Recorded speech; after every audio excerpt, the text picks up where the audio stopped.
how did the project come about?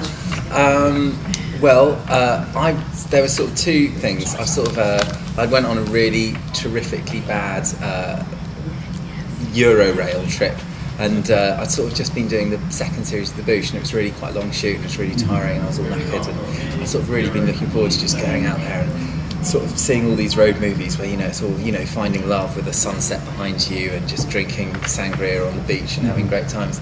And it was fucking terrible. It was just like about a week later I got thrown out of a bar in Poland at 3 o'clock in the morning when it closed in the rain, and had to walk about 4 hours to get to the station for the first train, and slept about an hour in a luggage locker. And I thought, that's sort of more what being on holiday is like for me. There's no sunset, it's always terrible. And so that was one of the kind of things, was to kind of try and do a road movie that was more boring postcards than kind of, you know, Hollywood sunset. So, and it's such a great rite of passage. But no, I kind of wanted to do a love triangle on the road, and Simon's character is a kind of drunken gambling addict, which isn't particularly like Julian. And Ed's a really humble, not Ed personally, he's an arrogant shit. But, his character's a humble, sweet, a kind of, you know, really insecure person who's not really very Noel-y like either. Or maybe you're thinking the other way around. But anyway, but Simon's story all comes from him, really, because we've known each other for ages, and he's got gambling addiction problems running through his family, like hereditary cancer. My dad tells a story, where he... on my granddad's deathbed, he was dying of cancer, and he was very ill, and he was on the deathbed, and he said to my dad, like in almost his dying breath, he said, "Jeff, I want to tell you something." I said, "Come close, come close." And my dad was like, "No, it's all right, just relax, you're not very well." And he said, "Closer, closer, I've got something, it's very important." And my dad sort of leant in and he went, "There's a horse running in the 320 at Carlisle. Stick this fiver on." And so my dad went down to the bookies and put this fiver on. And when he got back, my granddad had died, he had passed away. And my dad always tells this story, and then I go, I went, "What happened to the horse?" Yeah. He went, "Oh, bloody thing fell at the first fence. Bloody useless." And so I told the story to Paul, and then we sort of did a family thing about sort of family gamblers, and then we put that joke in the show. And really the film's about Ed's character, Stephen, having to kind of make these anecdotes about his past before he can do it. But obviously, before he can kind of move on, you know, he's sort of blocked all his memories away, and he's got to be able to go, that's what happens in this bit, and that's what happens, and sort of make the story of his life. You know how you sort of have your own, this is going to sound very arrogant, but you sort of can process like old relationships you've had, or friendships where you go, well, we did go out, but then you got ill and I had to travel a bit and it all ended. You got to lock it to a narrative. Yeah, exactly. And so so all of the scenes are sort of exaggerated in one way or another. Like there's a bit where they meet Julian Barratt's character, who's this kind of mad kind of dog milking freak, and you know, it's sort of become a comic anecdote and kind of a bit scary and a bit comic in his head, and probably in reality it's not really like that. But we try to make the kind of sets do a lot of the work and let your characters sort of, especially your character, hold the naturalism together, so that you kind of go, because in none of those stories you tell from holiday do you go, I was a real dick. You know, you go, well, I was me, but all the things around you are kind of exaggerated. So if you went to a cathedral, you know, in your memory you might make it 1,000 feet high, and kind of a strange tour guide, you know, you make the boring more boring, but hopefully Ed holds it all together. And I think that was quite tricky, wasn't it? Because there's a lot of comedians around it, and a lot of kind of quite big performances. And yeah, it is. And when we rehearsed for 2 weeks beforehand, and kind of rejigged the scripts a lot. Simon and Paul worked together before, and they would come up with kind of Simon especially is very good at improvising, kind of come off and just come up with funny lines, and the two of them riff off each other very well. So it was difficult, because I'd come in and kind of change one word from like the to and be like, yeah, that's great, that works much better. Any plans for a sequel, or? Not for a sequel. Bunny in a boat too. Bunny in another boat.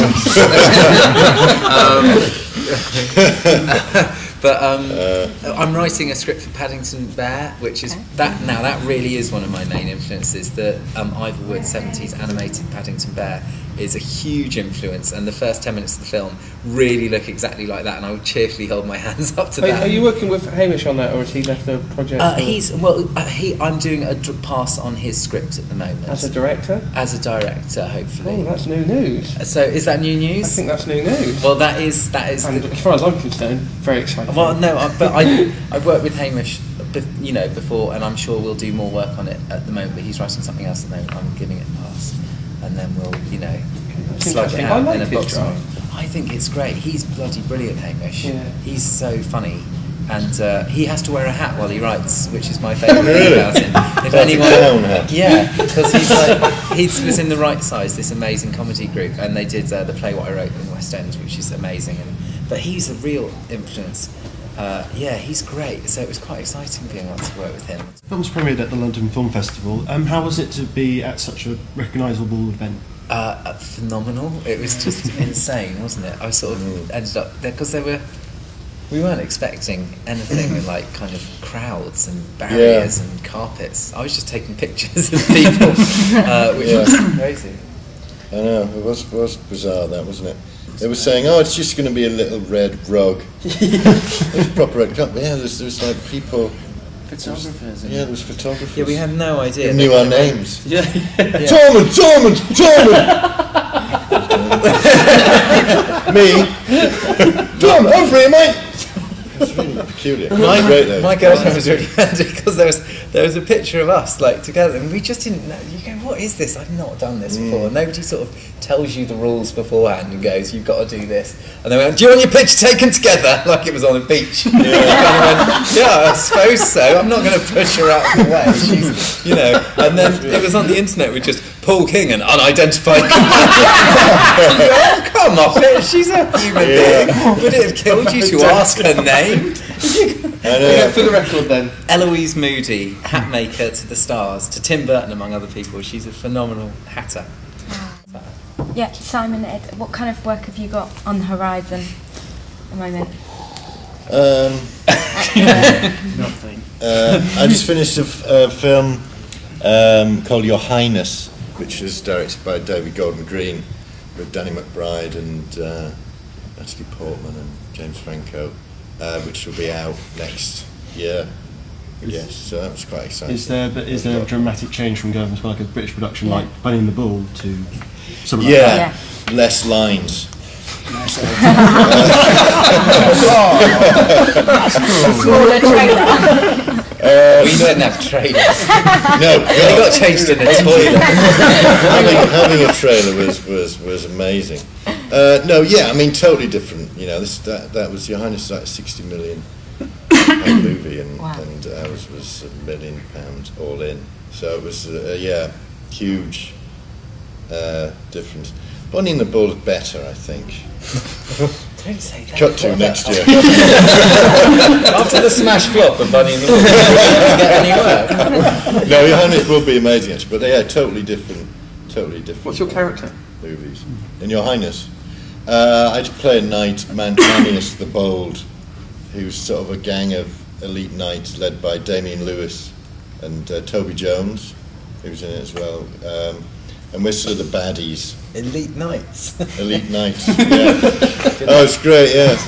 And they cast you and Toby Jones. Yeah, well that's great, because they shot this sequence where we were preparing for battle, and we went, but wouldn't we, do you want us, what are we going to do? And we went, just do what you think how you would prepare for battle. There was sort of slow motion of doing like yoga, like picking out weapons. So that'll be fun. That was great to do.